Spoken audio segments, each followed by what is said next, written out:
समाज में कर्ज को बुरा माना जाता है, फिर भी बहुत से किसान यह कहते हुए मिल जाते हैं कि 2-5 लाख का कर्ज कर्ज नहीं होता। कौन है जिसका कर्ज नहीं है? कर्ज असल में हमेशा बुरा नहीं होता।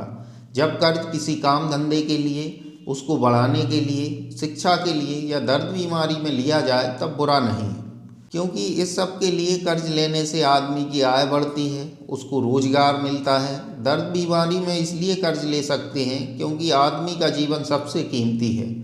जब कर्ज ऐसे कामों के लिए लिया जाए जिससे आदमी की आय में वृद्धि नहीं होती, उसके कौशल में वृद्धि नहीं होती, तो इस तरह का कर्ज आदमी की आय को कम करता है।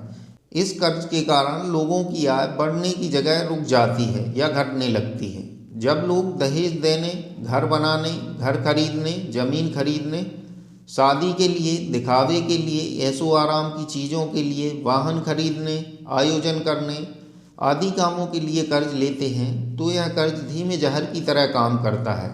आदमी नासमझी में कर्ज ले तो लेता है, फिर घर में पैसों की तंगी शुरू हो जाती है, घर में आपसी टकराव शुरू हो जाता है, समाज में सम्मान गिरता है। कई बार तो लोग कर्ज के कारण आत्महत्या कर लेते हैं। कर्ज इसलिए हो जाता है क्योंकि समाज में बचत को कम महत्व दिया जाता है। अगर किसी का कर्ज है तो इसका मतलब यह भी है कि उसके पास संपत्ति है। यदि आदमी जल्दी से जल्दी संपत्ति बेच कर कर्ज चुका दे तो कर्ज की परेशानी इतनी नहीं बढ़ती। लेकिन समाज में संपत्ति बेचने को एक बड़े अपमान की तरह देखा जाता है, इसीलिए लोग संपत्ति बेचने को तैयार नहीं होते।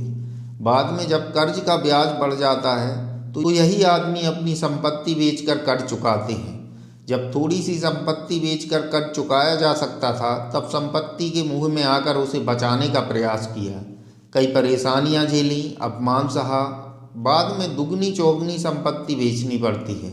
संपत्ति का मोह या अपमान का डर आदमी को अधिक संपत्ति बेचने तक ले जाता है। आदमी अगर यह समझ जाए कि कर्ज केवल उन्हीं कामों के लिए ले सकते हैं जिससे उसकी आय बढ़ेगी, तो कर्ज की समस्या नहीं होगी। अगर कोई काम करना ही है तो उसके लिए पहले से बचत करनी चाहिए। यह संपत्ति बेचकर आसानी से कर्ज से बचा जा सकता है। कर्ज लाखों करोड़ों लोगों की जिंदगियां बर्बाद करता है। इससे बचा जा सकता है थोड़ी सी समझदारी अपनाकर।